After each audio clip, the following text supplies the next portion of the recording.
The core of woke is this making sacred of historically marginalized groups. Out of that comes this fuzzy ideology, which is, equal outcomes and emotional harm protection for these protected groups, right? So that's your framework for looking at the world. So no race gaps, no gender gaps. We need affirmative action to deal with that. And anytime a group is offended, the person who's saying something that might be perceived as offensive must be canceled and silenced.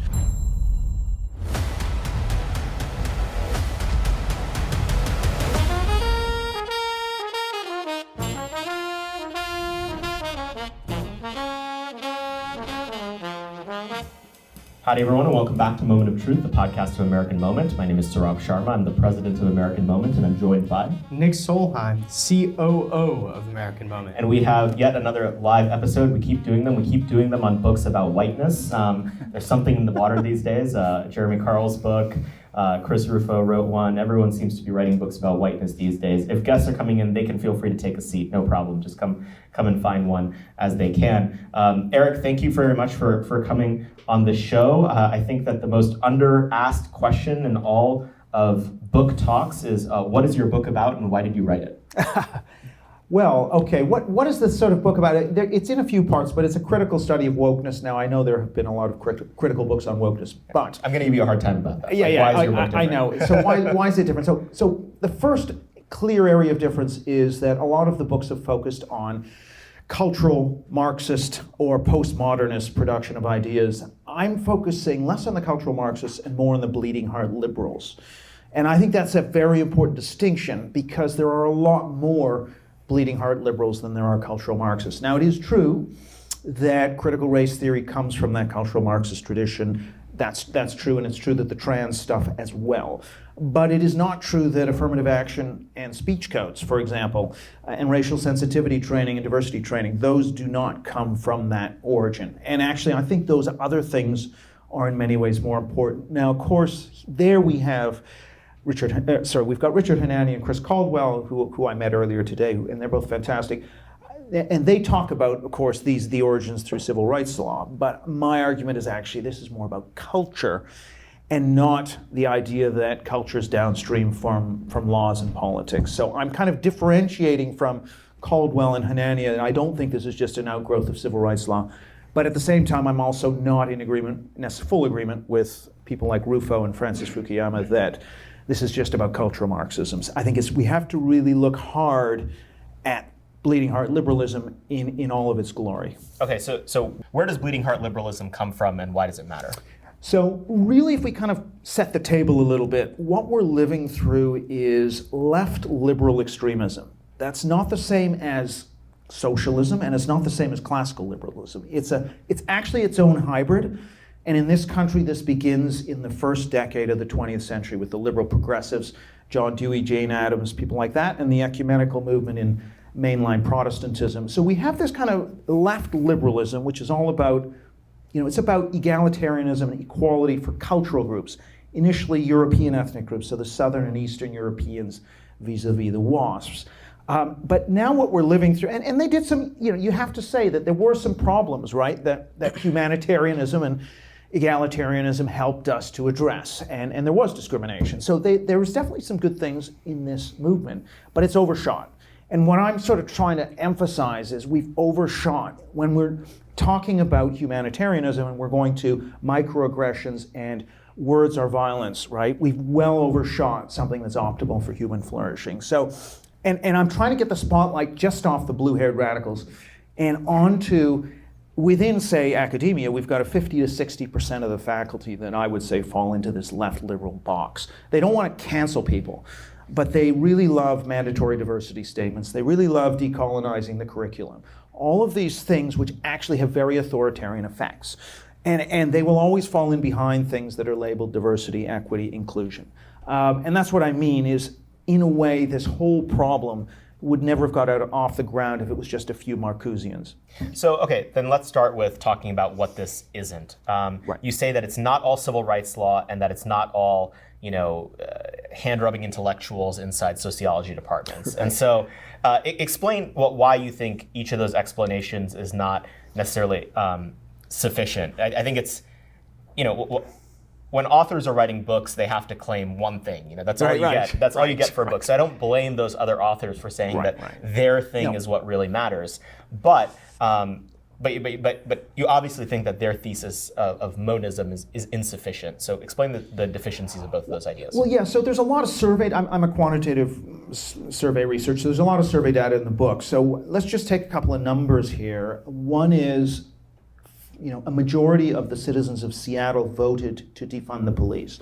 So defund the police does come from the Black Panthers, and it does come from BLM, so it does have that radical cultural Marxist origin. But why are you getting 51% support for this within a city's voting population? So that's where it's that left liberal, I want to be compassionate to minorities, and I feel guilty for being a man and being white, and I have this really alarmist catastrophizing fear of the right, the hard right, the majority.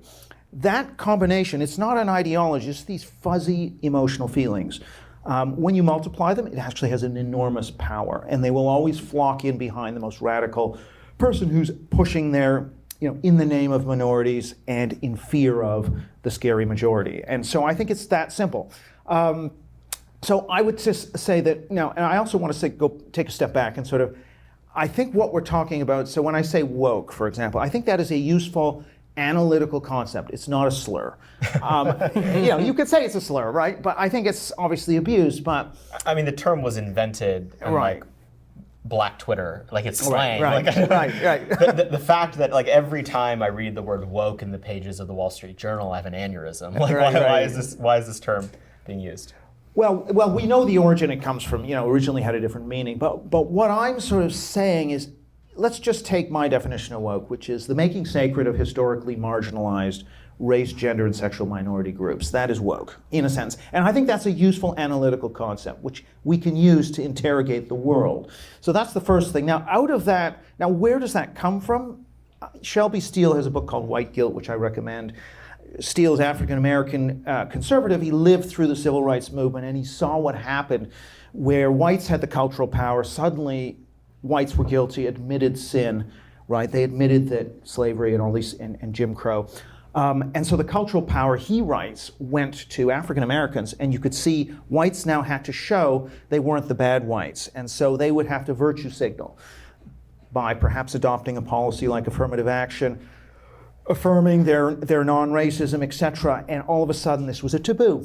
And Paul Krugman writes about it, mid-60s, suddenly, this taboo comes in. Social death to be accused of racism, right? And that's the origin of this sacredness.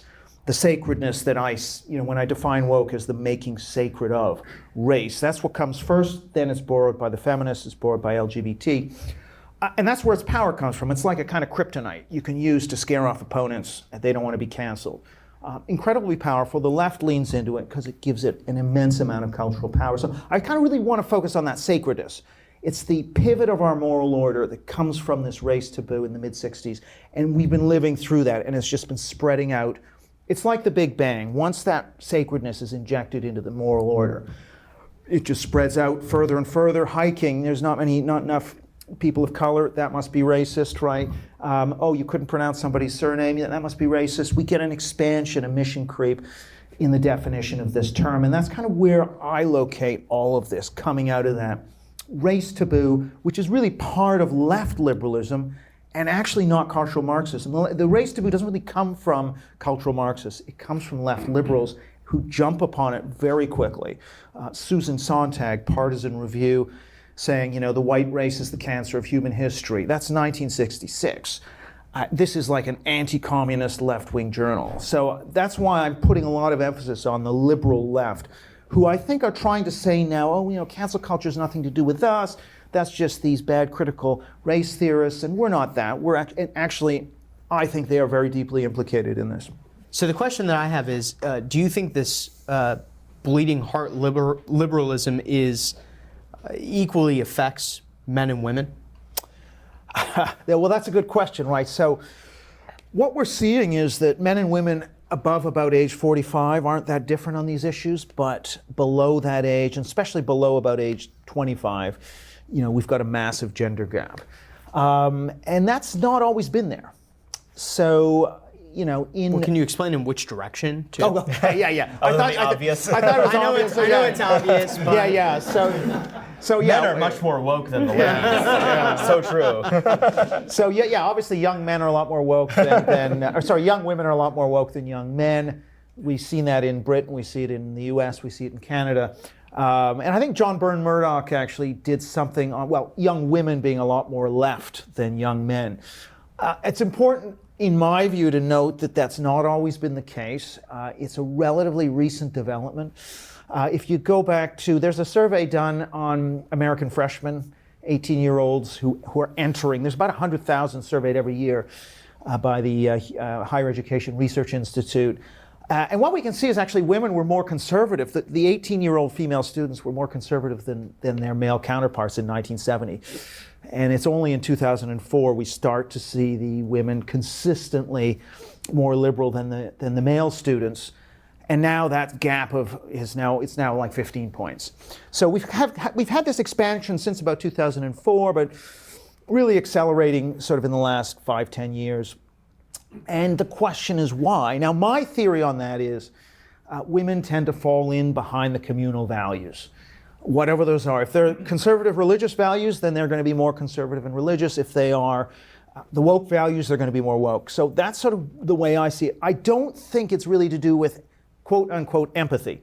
And the reason that I say that is because do you have empathy for the trans woman who wants to enter the female locker room or play women's sports, or empathy for the women in the locker room who don't want a biological male coming into their locker room? Like, just being empathetic doesn't tell you who to have empathy for.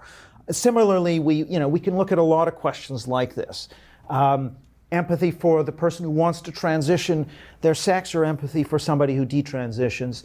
The ideology tells you who to have empathy for, and that's why I think the ideology and not the sort of biology is really the driver.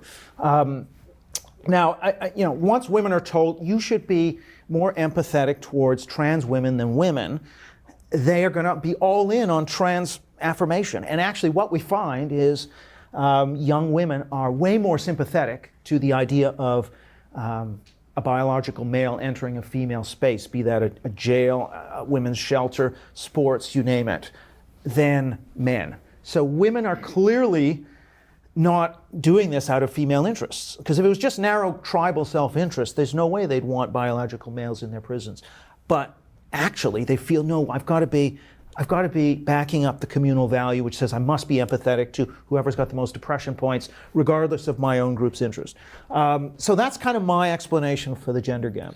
But doesn't this then refute your thesis, which is that in the following way? So if it is the case that there's always a sort of ideological overculture in any society, and women tend to follow that ideological overculture, and in this time it's left liberalism, and so that explains the whole pie. There's nothing distinctive about this phenomenon. What's different about the Third Awokening in an analytical sense when it's just people following what the overculture is, and that overculture could be explained by the Civil Rights Act or cultural Marxists, these other competing theories of why we're in the problem we're in. Right, and I should explain, by the way, the Third Awokening. Essentially what I'm talking about is we've had these three waves, just as in American Protestantism, you've had the First and Second Great Awakenings. These are waves of emotional enthusiasm in which the ideology advances. So late 60s, you had the campus occupations, for example, you had civil rights movement and the black militancy, the Weather Underground and all of that. Late 80s, early 90s, you had political correctness, speech codes, Afrocentrism, multiculturalism, and then we hit the Third Awokening post-2015 or thereabouts, cancel culture and DEI and all this. So that's the sort of, these are the emotional waves. Each time they lock in their gains, which is one reason I don't think that the current Awokening, yes, it's peaked a little bit, but we're not going back to where we were prior to the Awokening. I think they're consolidating, it's not disappearing. Now, your question is, so this has been going on for 3 Awokenings since the mid-60s. However, the point to make is that it's a scaling up, right? Each time there's a scaling up. It might just have been in Berkeley and the New York City School District and a few Ivy League schools, and a few of the corporations that had done diversity training.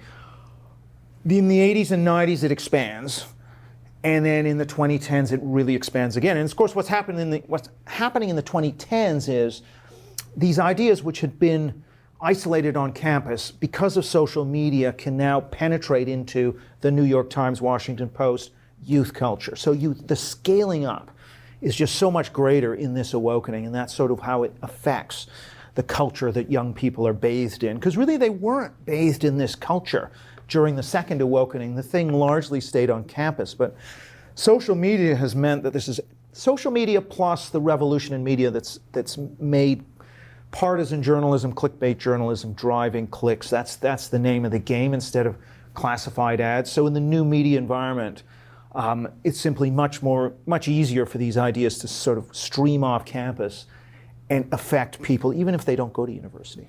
So, all right, let's get specific then. Yeah. There's a thing going on in American life right now that I think is a very useful sandbox to assess the analytical value of your theory. Explain the Hamas enjoyers on campus. Like, why are people, why are there queers for Palestine? Okay, right. Well, so the core of woke is this making sacred of historically marginalized groups. Out of that comes this fuzzy ideology, which is equal outcomes and emotional harm protection for these protected groups, right? So that's your framework for looking at the world. So no race gaps, no gender gaps. We need affirmative action to deal with that. And anytime a group is offended, the person who's saying something that might be perceived as offensive must be canceled and silenced. Those are the two key principles. So what we have is a kind of what I call cultural socialism, which is you have an oppression hierarchy, the people with the most oppression points at the top, which would be, say, black, indigenous, for example, and the ones at the bottom would be white male.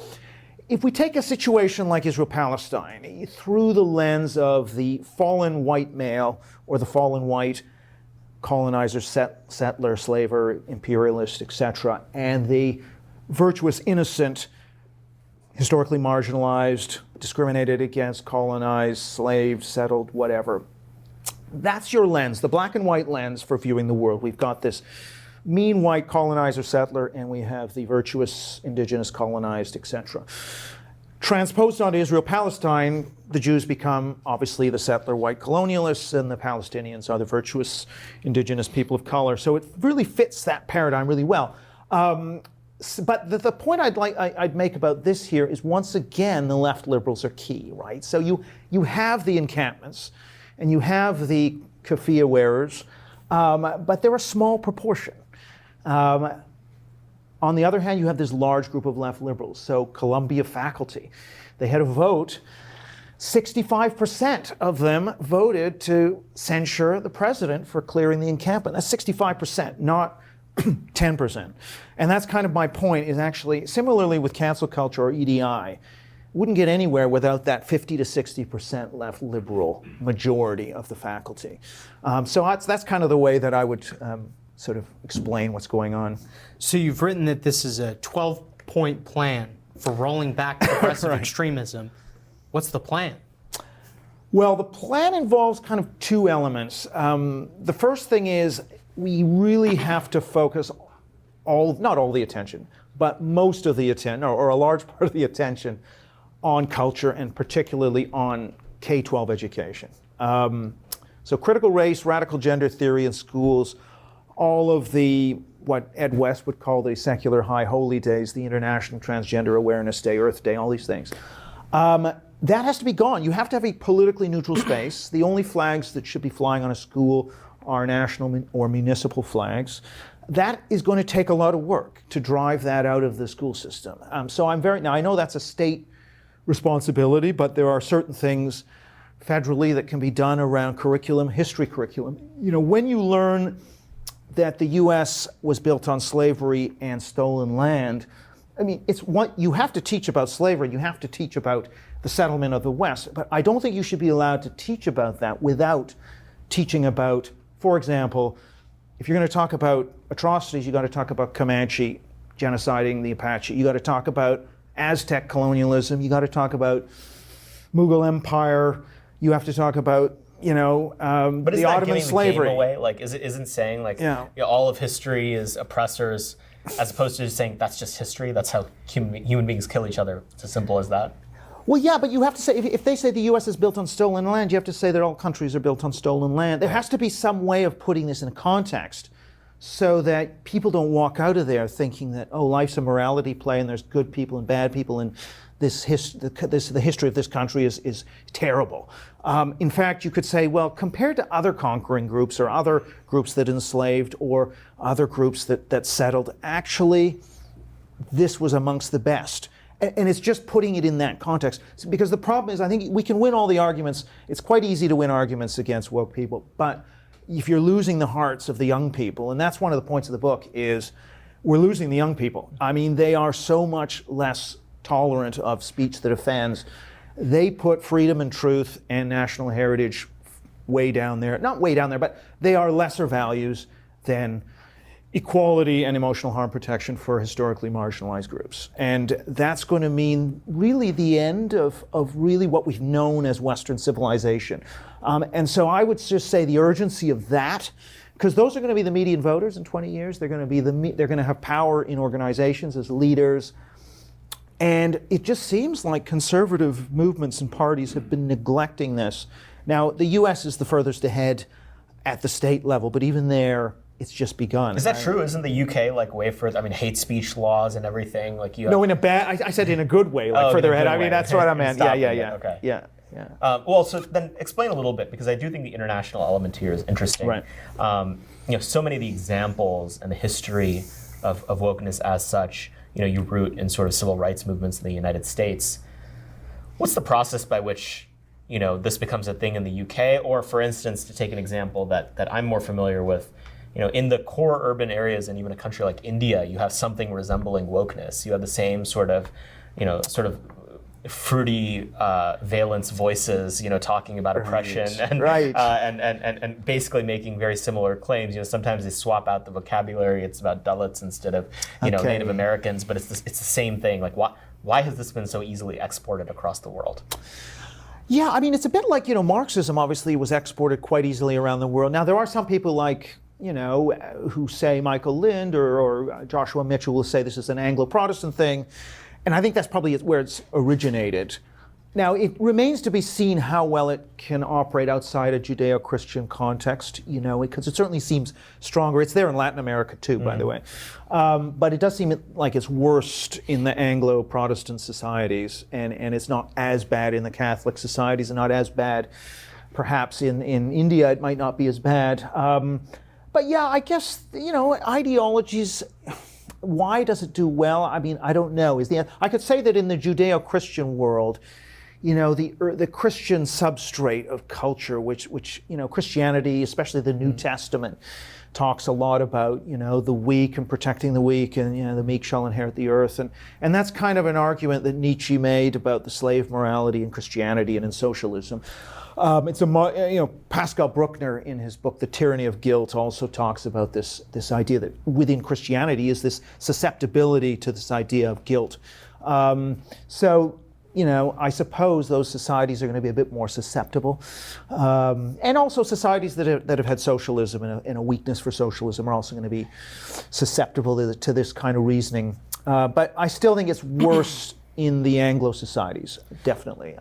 Being a Canadian living in Britain, I could certainly. Yeah, I mean, let's take a specific example. Why is it that when we have, some kind of, an African American dies at the hands of police here in the United States, why does London erupt in riots? That is a particular example. Why are there BLM protests in Sweden? Yeah. This does not make sense. Well, because each society is going to adapt this mind virus to its own context. So in Canada, it's not, it is, they will try and make as much as they can of the small black population and its travails, but the focus will be on the indigenous past, right? So this whole residential schools hoax, really, it's a complete made-up hoax around residential, bodies buried in residential schools.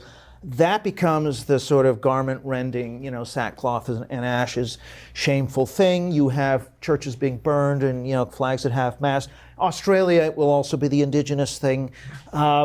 but maybe in France it will be the colonial thing. So it's just whatever resource you can use. But those core ideas, equal outcomes and emotional harm protection for race, gender, sexual identity groups. I mean, that's the core of this ideology.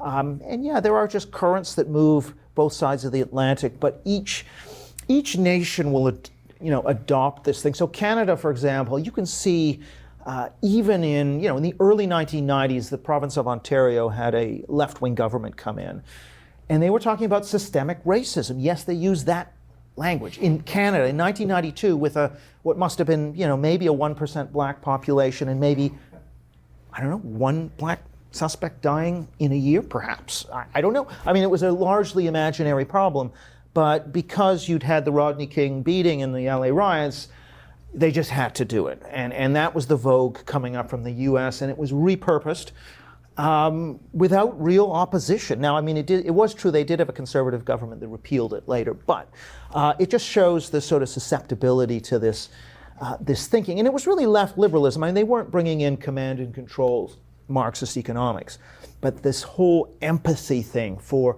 we are the most humanitarian and caring for identity groups and the most sensitive. So we're going to have a paper in Ontario. All the schools need to teach about systemic racism. That's 1992. So these ideas go back a fair ways. I don't think that we've got an aberration going on since 2015. It's a continuation of a set of ideas that go back to the mid-60s.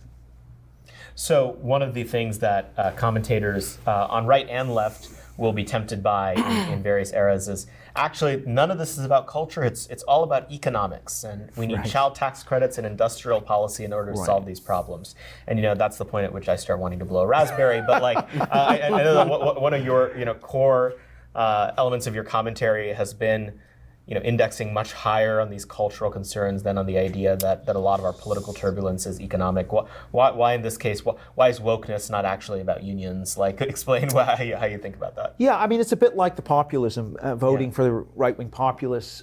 If you look at the data, what predicts whether somebody votes for a right-wing populist, just like what predicts whether somebody's woke, whether you're unemployed, rich, poor, makes essentially no difference. So yeah, I don't think your personal economic circumstances really have much to do with it. I also don't think the economic system, you can have more freewheeling countries like the US, Ireland, which have a more free market economy, and a more collectivistic economy as occurs in some of the Scandinavian, continental European countries, and you can get the same issue.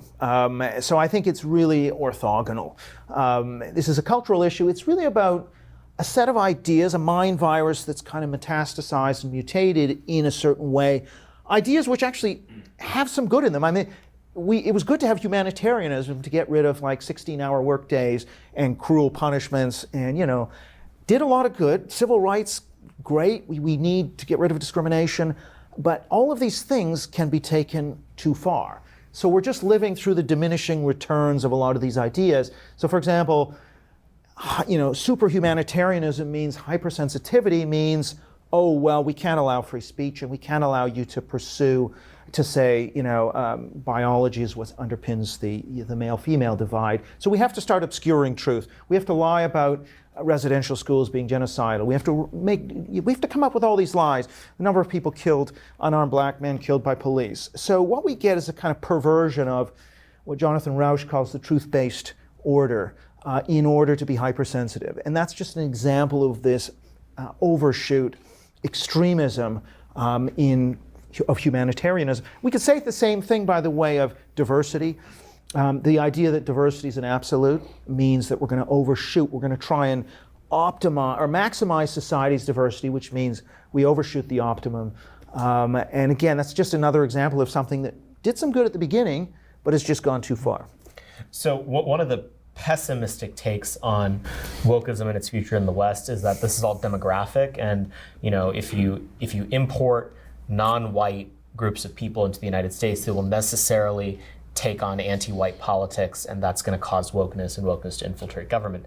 That seems to be in contrast with the thesis you're laying out. It sounds like that actually that's an orthogonal concern, and that there's plenty of ways to have wokeness occur sans that context, and potentially ways where you can get rid of wokeness even if you have a multi-ethnic society.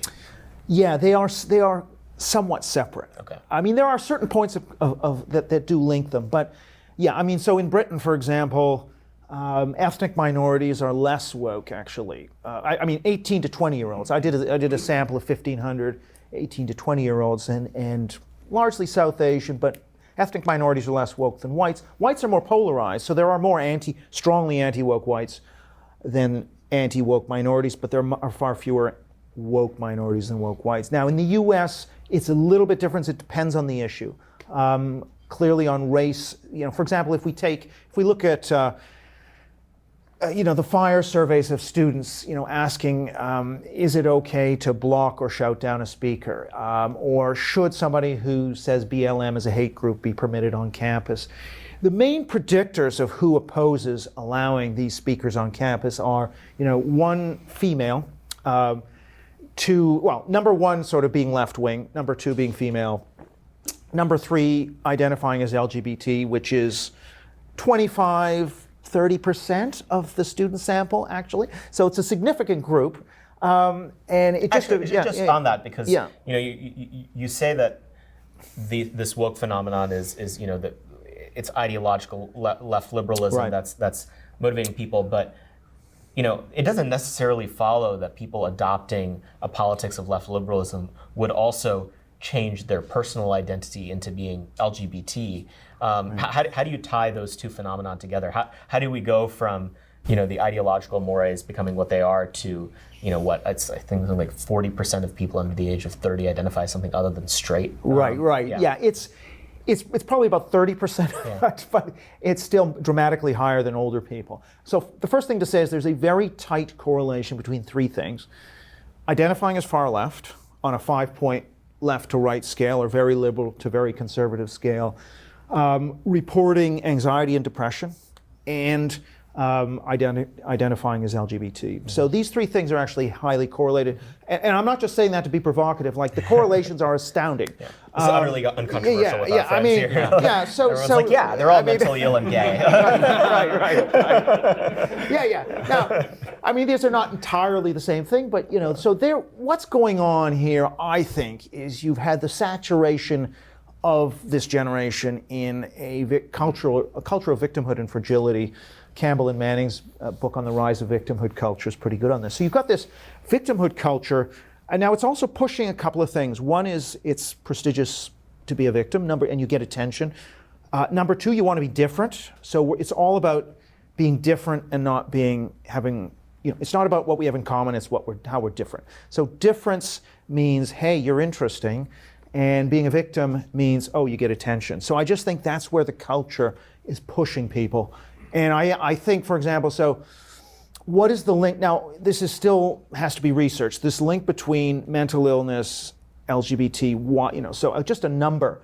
I'm just going to throw a number at you.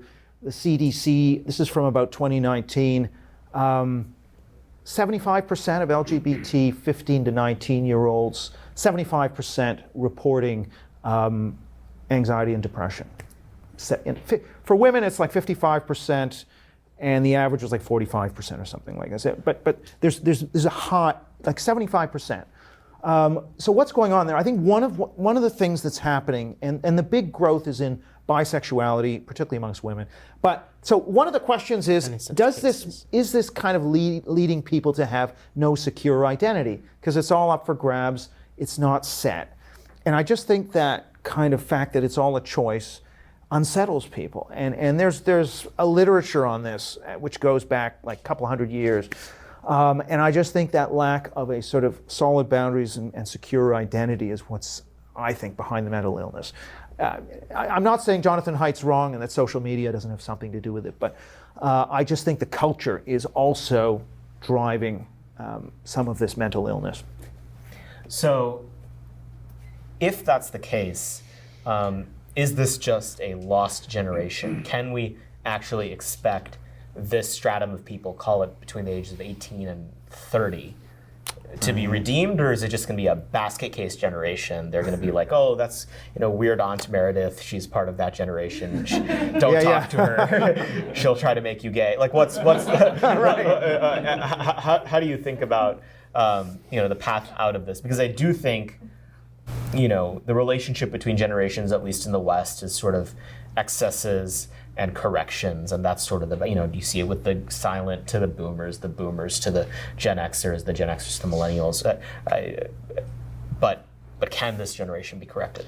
Well, I think on something like LGBT and mental illness, there I think you will see incidences drop. I'm not that worried. And there's also some evidence to show that in the census, where census questions, as in Britain and Canada, the proportion that are LGBT is actually only a third as high in the census as on these surveys. So I actually am when less. It really counts. People are like, I'm not really bisexual. I'm less worried about those things. I'm more worried about. Or when their parents are filling out their census, it's like, all right, Tina, you're not. Exactly. You're not gay. But even in those in their 20s, though, I mean, the numbers are much lower. So I'm less worried. I think the mental illness. I still think that will come largely right. I don't know. I could be wrong about that. But my worry is on the cultural attitudes and the politics. A lot of research in political science shows there's a certain stickiness. People's brains stop forming in their mid-20s. Musical taste, political outlook, a lot of these things start to crystallize and are sticky through the life course. So my worry is that this generation is those beliefs are going to stay with them. That social justice is kind of more important than free speech as a value will stay with them through the life course and as they become heads of organizations, median voter, etc. So that is where I'm perhaps more pessimistic, and that's why I think the schools really have to be a target. Our Manhattan Institute report I did with Zach Goldberg kind of showed that, just an example would be the number of people who experience white guilt or say that there should be affirmative action is sort of 50 to 75% higher amongst kids who have experienced sort of a maximum exposure to critical race theory compared to the kids who don't have any critical race theory. Another survey or another stat would be somebody with a Republican mother who's 18 to 20 who never got any critical race theory or critical gender theory in school. About 60% of them will be Republicans. Sort of an 18 to 20-year-old with a Republican mother who experienced 6 concepts, which were the ones that we tested: white privilege, systemic racism, patriarchy, etc. That falls from 61 to 28% Republican. So, if you're actually thinking long term, again, that's just another reason for this emergency. There has to be a much more sustained focus on education. How much of this, divorce from the politics of the generation before you is just a result of kids hating their parents? Well, that's there. That's there in each generation, and it's worth saying that the generational picture is not exactly the same in every country. So in Canada, for example, yes, the young people are more conservative voting than in Britain, where they're very left-wing voting. But actually, on a lot of the attitudinal stuff, the differences are not as big. And so I don't think it's just rebellion, no. And I also think, by the way, there are some trends that have been continuous since the mid-60s. We can see, certainly, if you take the decline of religion, if you take, obviously, and some of these are good, like, attitudes to race and homosexuality.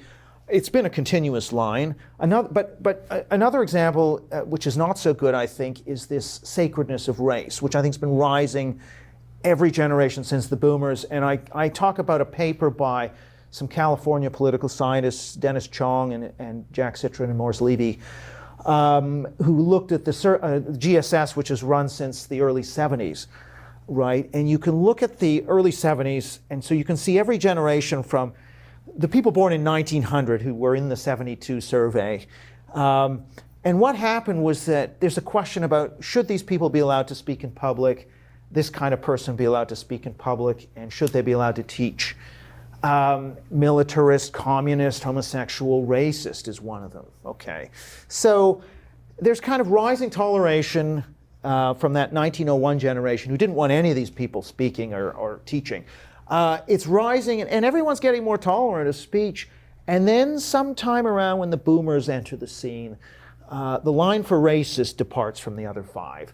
And it starts to turn around as the exception. So they're getting more tolerant of a militarist and a communist and everybody else. But the racist speaking in public, that starts to turn around, and it goes and it goes. And that's continuous. So I'd say some of these things and particularly this left liberalism, a lot of this sacralization of race, gender, sexuality isn't really generational. It's been going since the mid-'60s, and it's just been getting more and more and more extreme. So I think I don't think that just generational turnover is going to cure this problem. I think we're going to have to come up with better arguments to try and resist this sacralization project. So I have one final question for you, and then we'll turn it to the audience. So be thinking of your questions. There'll be a mic floating around. Okay. There's another form of cope that exists in center-right circles, which is we can just outbreed them. You know, these woke, mentally ill, 40% LGBT people. They're not going to have children, and so the future belongs to us. Nick will single-handedly repopulate the earth. It's true. We don't have to worry. Is he Amish or no? No. Okay. He's where's his black hat? He's about to have 2 under 2, and so that's the leading indicator. Do you think that sort of natural demographic trends will erase woke, or is that not sufficient? That's a really interesting question. So I'm also a political demographer, as you know. So the way it works the long run fertility differences matter more. The short run, when I say short run, I mean decades, as much as 50 years. When I say long run, I'm talking about a century or more. So, but in the kind of short run period of decades, it's all about the switching. So if people are switching more to the left, like if your parents are Republican, you become a Democrat. And the evidence, at least that I've seen on the university student side, is that there's more switching to Democrat than the other way around. So if your parents were Republican, you're more likely to be Democrat than if your parents were Democratic, moving to the Republican. So there's a net transactional loss for the right, at least among students in the data I've looked at.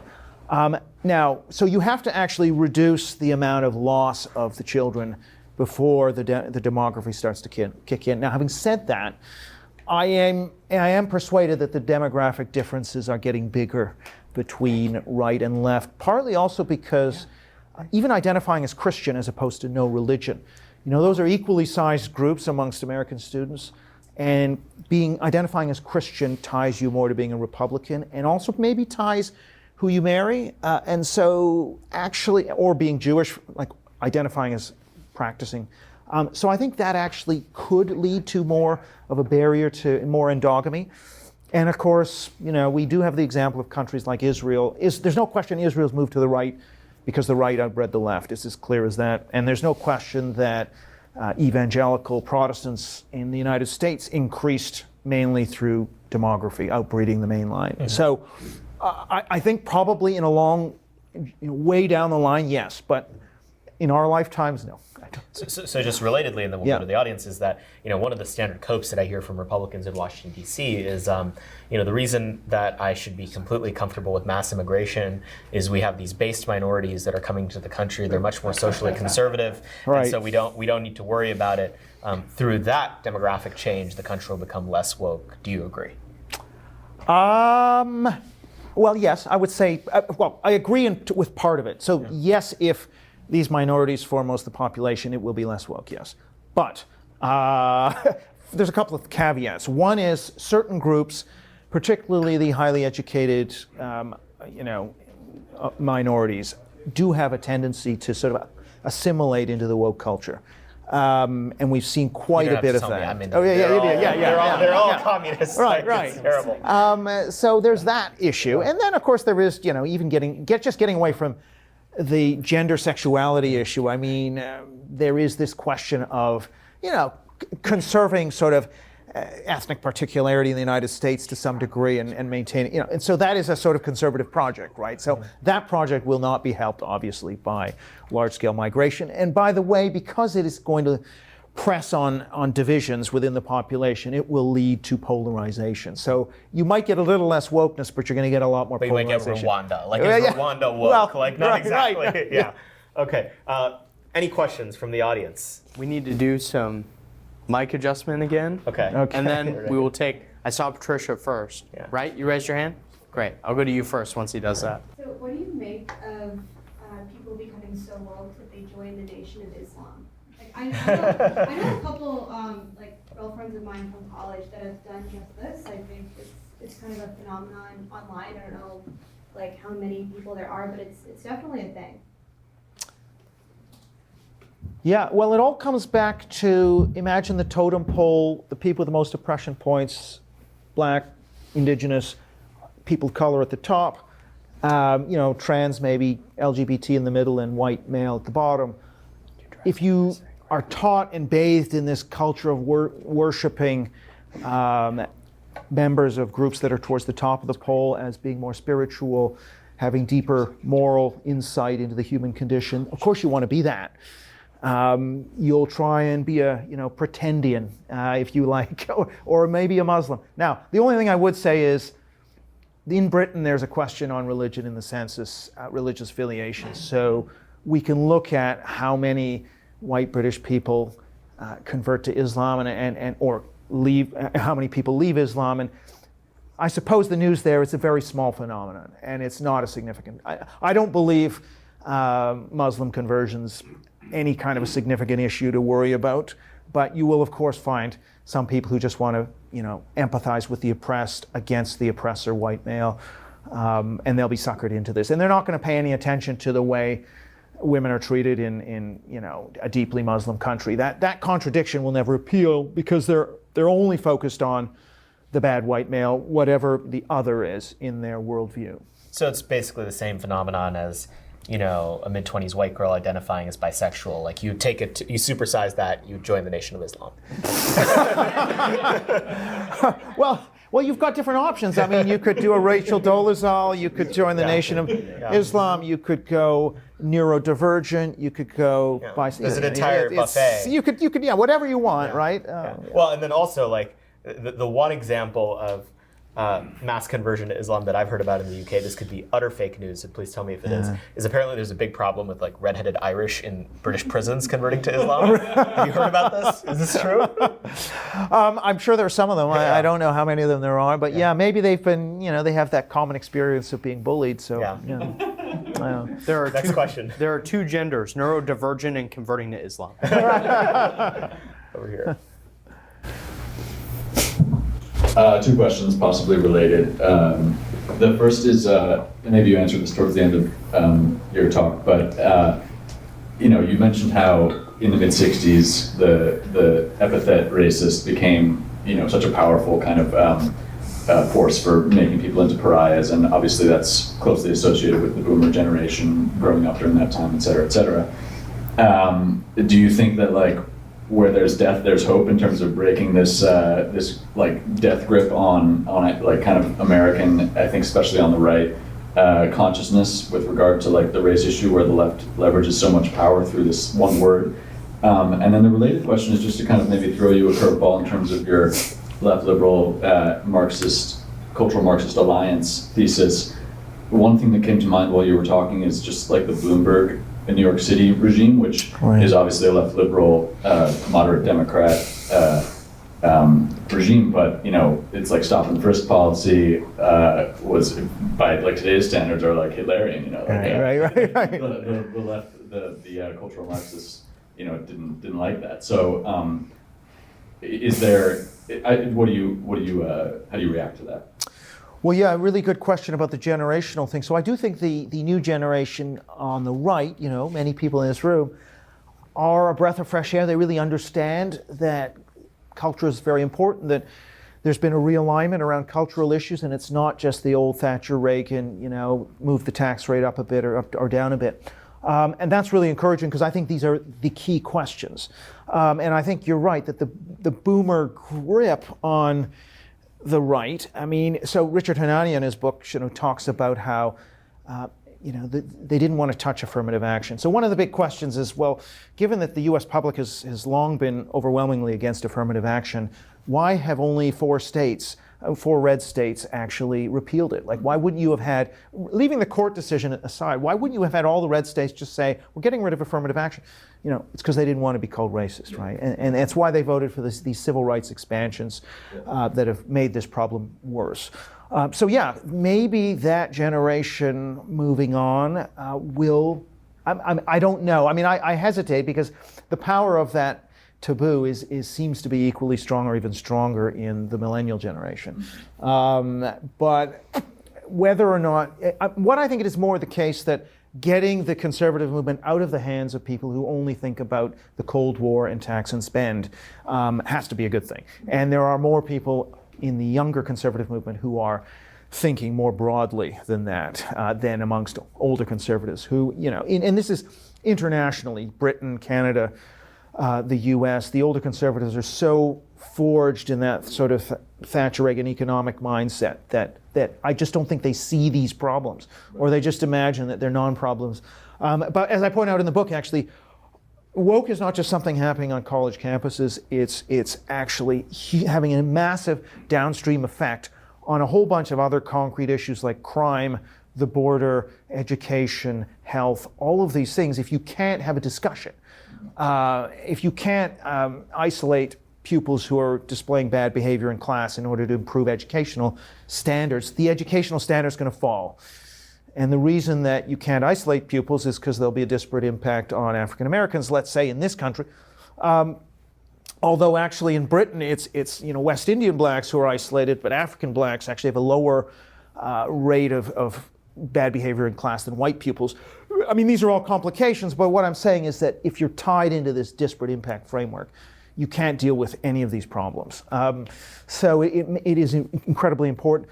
Second part of your question, remind me again, I've kind of lost the thread. Just the Bloomberg and the alliance. Yeah, so you saw that also with Obama and the border, where a lot of these or Clinton, right? A lot of these policies just would be unthinkable today.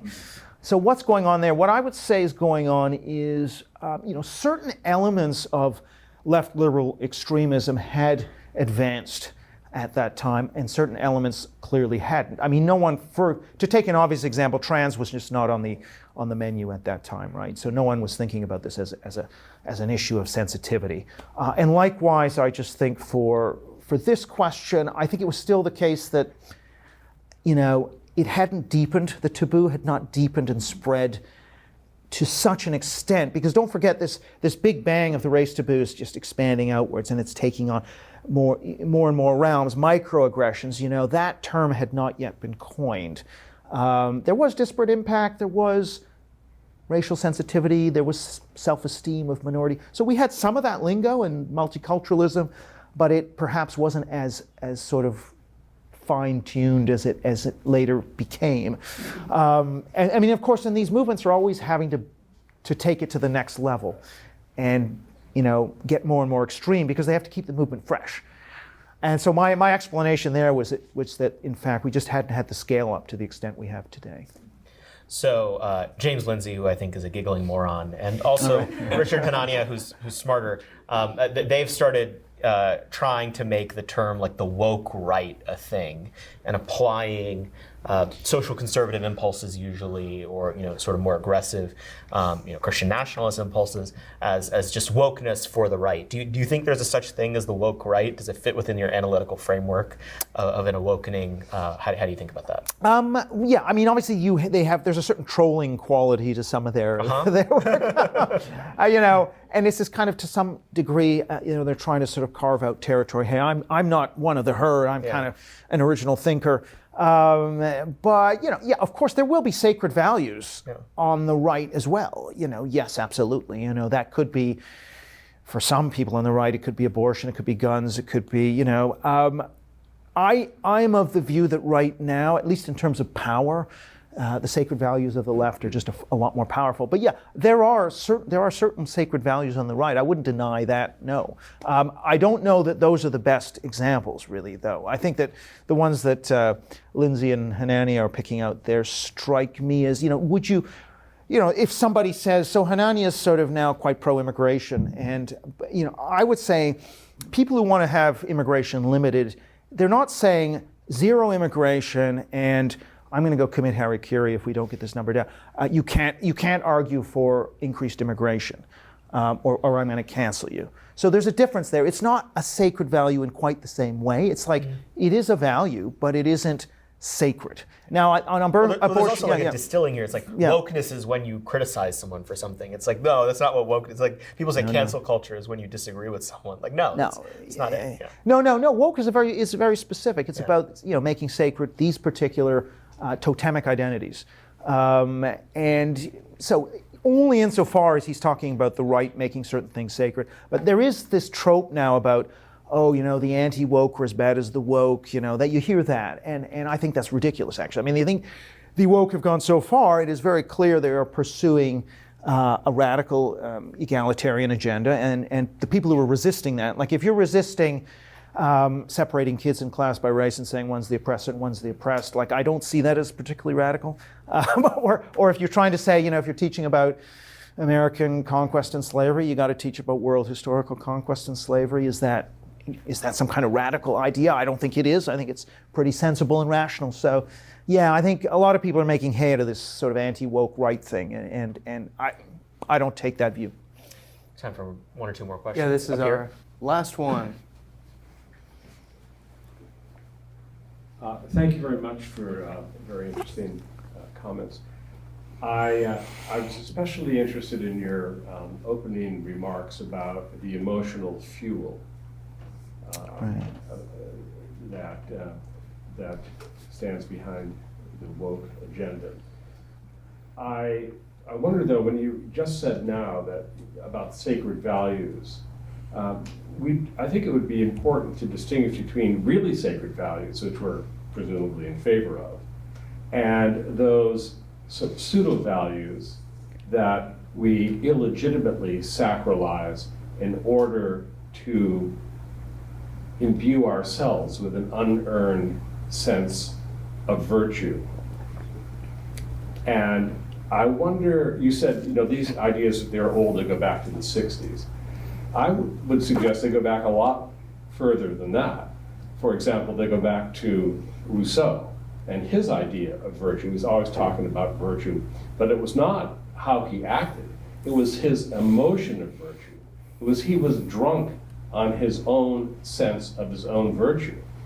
And to understand the political implications of this sort of thing, you need only go a few generations later, when that great disciple of Rousseau, Robespierre, was going on and on about virtue and its emanation, terror, right? So you had a situation there where the woke of the French Revolution measured the extent of the virtue of their society by the rapidity with which the guillotine was lopping off the heads of those who were insufficiently woke. And that may seem like an extreme example, but I don't really think it is. I think that what we are seeing right now in this country are the beginnings, the seeds of something really quite similar. And to understand how the sort of a moral economy of it, you just need to think about the fact that benevolence is really the heroine of the enlightened. It's the heroine of the enlightened. And these people that you talk about, they think of themselves as completely enlightened. You didn't really touch on one element here, which is the incredible irony about everything that they say. You can't walk onto a college campus today without seeing plaques proclaiming their commitment to diversity. But of course, you scratch that and you realize what they mean by diversity is complete moral and intellectual conformity about any contentious issue. Absolutely, yeah. So anyway, I just wanted to. I'm curious to know what you think about those things. Also, just two very quick comments. One is you said that it turns out that men who are over 45 tend to share the woke values that the females espouse. Do you think it's possibly because that the women have had a longer time to beat it into them? The nagging wife. That's one thing. Yeah. The other is, I was interested to hear you describe Susan Sontag as anti-communist. It is true that later in life she made a few very tentative anti-communist statements, but at the time in 1966 you quoted her line about the white race being the cancer of human history. She was out there in Hanoi. She was very pro-communist.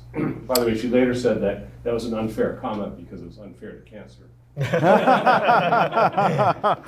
Yeah, God, there's so much there. I mean, yeah, clearly this didn't all begin in the mid-'60s, and there are, you can look at the Puritans' witch burnings, you can look at Robespierre, you can look, John Gray talks about the Anabaptist sects, Anabaptists of Münster, and there are all these kind of millenarian earlier episodes of a kind of emotional fundamentalist, because this is very much a sort of emotional bottom-up, not a systematizing movement, but a sort of emotive. The pursuit of the millennium, as Warren Cohn would say. Okay, yeah. So yeah, there are definitely plenty of analogs, but I guess because I'm trying to trace these strands of humanitarianism, egalitarianism, and a certain perverted version of liberalism. They really come together, and they start with the liberal progressives in a loose way, but it's really only in the 60s that race really becomes the sacred group, the sacred value. You've had the abolitionists and you've had others, but that was different. Now, prior to that, of course, the focus was on the WASPs versus the Jews and Catholics, and but it didn't quite have the same edge to it as it takes on after the mid-'60s. And of course, you had, in the 19th century, you had a very different alignment. So progressives were, they were for votes for women, they were anti-immigration, anti-Catholic. It was a real, prohibition. It was a real mishmash of different views. It's not till we get into the 20th century that something that's very recognizably modern. You get the liberal progressives. They would be recognizable today. What do you make of the fact that the word racism wasn't in the Oxford English Dictionary until the 1980s? Racialism was in other cognitions, right, but not racism. Well, sometimes you get different terms that are, race prior to, the 60s kind of meant ethnic group, the French race. So these words were used differently. Racism, actually was used in the 60s, even if it wasn't in the dictionary. So it was definitely used, yes. If you look at Google Books, and which I have, but the fixation on race as a holy thing that if you transgress and you're a racist, that's the worst thing in the world. Yes, it wasn't great to be anti-Catholic or anti-Semitic and to be accused of that, but it didn't carry the same sting in like the 1920s, it obviously didn't. Even when Kennedy was elected, first Catholic, of course there were anti-Catholics around, and some people didn't like him. They said, he's going to put Rome first and the United States second, and but somehow being an anti-Catholic didn't carry the same sort of implications socially to be accused of that as being accused of being racist. So there's something about this race taboo which is very successful and very much a critical juncture, I would argue, and we don't see that in earlier periods. Eric, where can people follow you, and where can they buy the book? Well, I'm on Twitter, or X, whatever you want to call it. It's at EPKAUFM. And you can buy the book by going to Amazon. Although I'm told that if you type in the Third Awokening, it goes to some other title, unfortunately. So what I'd say is to visit my website, www.sneps.net. And the Canadians in the room will know that's a sort of takeoff on a Vancouver Canuck defenseman. Okay. Wonderful. Thank you for joining us for this episode of Moment of Truth. Thanks a lot. Thank you. Moment of Truth is an American Moment podcast taped at the Conservative Partnership Campus Studios and is produced by Jake Mercier, Jared Cummings, Tiffany Kutris, and Matthew Pearson.